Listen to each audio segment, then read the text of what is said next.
Hello everybody and welcome back to my channel. My name is Beth. This is Soul Stained Ink, and today I'm going to be doing something slightly different for you.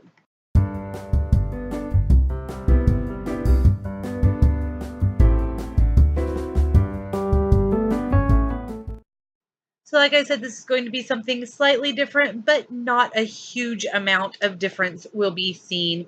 And that is because this is something I was doing during the S'mores and Mayhem readathon, and I loved it so much that I got into it, and getting into it like I did, I now miss doing it. And that, of course, is the reading vlog. I was so excited to be able to share with you guys immediately what I was thinking and what I was reading and lines that I wanted to read to you and all of that, that now that I'm not doing the reading vlog, it feels really weird. So I'm going to start it back up again and just kind of have a weekly video where I discuss what I've read and if there's anything that hits me and I want to talk to you about it, instead of writing it down and hoping I remember where I put the piece of paper and I want to put it in later and all of that jazz. I'm just going to sit down in front of the camera real quick and tell you, and then that way we can have that little repertoire, that chat.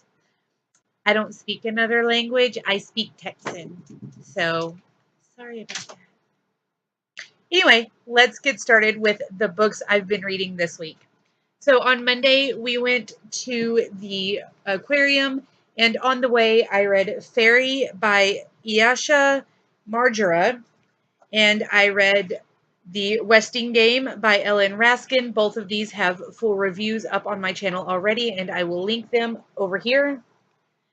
And as always, if you see something on my channel that you have read or want to read or you've done a review for, tell me about it down below. Link any reviews, all of that stuff.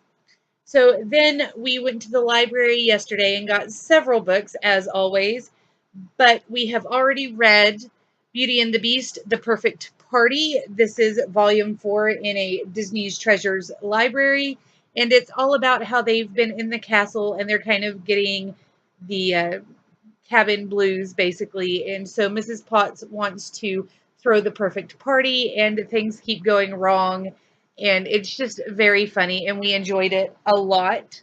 Beauty and the Beast is my favorite Disney movie, and it's becoming Elena's, which makes me very happy. Next, we have The Wonderful Fluffy Little Squishy. This is by Beatrice Magna, and this book is really cute. It was a cover pickup for us. We very much enjoyed the way the artwork looks. The end pages are a bright neon pink, which is a lot of fun, and the artwork, is really cute. For some reason, it feels very British to me, and that I don't know why. Maybe because it looks kind of like some of the illustrations from British children's classics. I don't know. But I love the artwork style. Sadly, the storyline kind of knocked it down. The artwork is like a 4 to 5 for us, and the story was about a 3. Enjoyable, but didn't really make enough sense to be needed, really. We could have just had the illustrations and some of the sentences and cut out probably 3/4 of the story, and it would have been absolutely perfect. Next, we read Elizabeth, Queen of the Seas by Lynn Cox, illustrated by Brian Floga. And this is based off a true story. There is an elephant seal that they have named Elizabeth, Queen of the Seas, who lives in the Avon River in Christchurch, New Zealand. And they have towed her out to deep water with other elephant seals 3 times. And all 3 times she has managed to find her way back to her spot by the bridge in Christchurch, New Zealand. And one day Lynn Cox was in New Zealand and she was standing on the bridge looking out over the river, and a boy asked her if she was looking for Elizabeth. She didn't know who he was talking about, so he told her the story, and she did a little bit more research and wrote this book.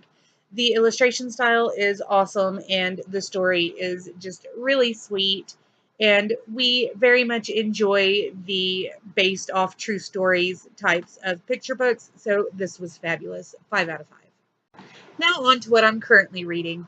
I've got two books I'm working on right now. The first of them is The Young Bride by Alessandro Barrico. This is a novel. It's 173 pages long, and it was originally written in Italian, and it has now been translated, and Europa Editions sent me an early release copy. This comes out on July 19th. And I, silly old me, thought that I should wait until closer to time for the release date so that I could have it fresh in my mind and do the review right at release. The only problem is this is a translated work of fiction, and I have noted on my review paper that it reads like I feel like the old Italian men speak when they sit around the tables and drink their wine during rest time in the middle of the day. It's a little bit difficult for me to handle. I'm enjoying the story such as it is so far, but it's kind of convoluted, and I'm only 17 pages in because it is so convoluted. It takes me a little while to be able to read these sections. There are no chapter breaks, just larger blank pieces of page between paragraphs where you're supposed to take a breath and ruminate on what you've just read. And there's only one character who has been named so far. His name is Modesto, and he is basically one of the family's butlers. And yeah, that's all I've got. There seems to be some magical realism that's going to come into play, and they've already mentioned several times how time does not really mean anything to this family other than the fact that they feel like they go away and they die at night, and when the sun rises, they themselves rise again. So they're always worried they're not going to come back after night. Like they're going to go to bed, and when the sun comes up, they're not going to wake up. And that's been mentioned a few times. So it's a little confusing, but I'm working on it, and it's enjoyable so far. The other book that I'm working on right now is going by a lot more quickly and smoothly, and that is The Thing About Jellyfish by Allie Benjamin. This is Allie Benjamin's debut novel. It came out last year, and I have been looking at this beautiful thing, wondering about it for a long time. So I finally picked it up, and the writing makes me feel as though I have jumped into the pool or into the ocean and am sliding through the waves. It's very sad and melancholy, but beautiful at the same time. It's about Susie, whose best friend drowned.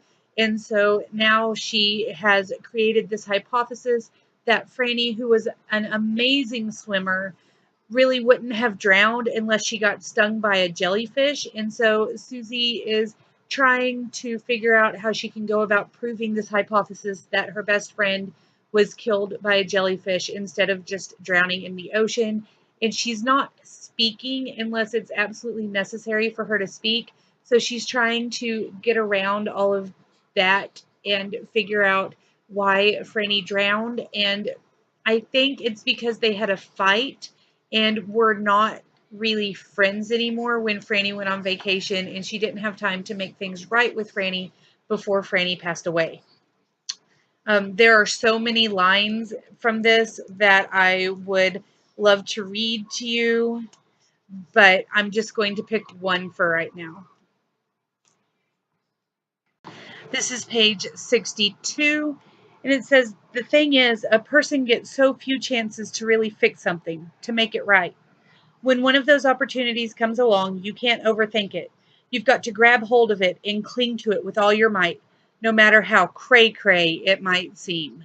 Okay, so it's been about a minute and a half since I finished reading you the last clip.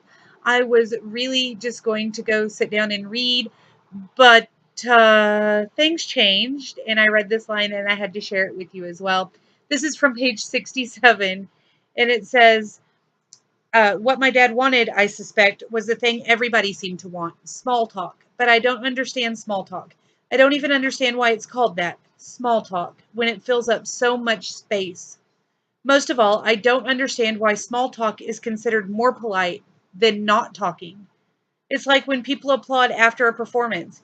Have you ever heard someone not clap after a performance? People clap every time, no matter whether it was good or bad." Okay, it's several hours later. I haven't had a lot of time for reading, but I have read about 10 more pages or so. Yeah, I'm on page 27, so 10 more pages of The Young Bride. And I think that the narrator is actually the daughter of the family the young bride has come to stay with and marry into. This is why I wanted to make a reading vlog instead of just telling you about the books. For moments like this, in the middle of reading this middle grade book, and if you don't read middle grade, you probably won't understand that children's and middle grade books approach and discuss so many topics that are super important and difficult.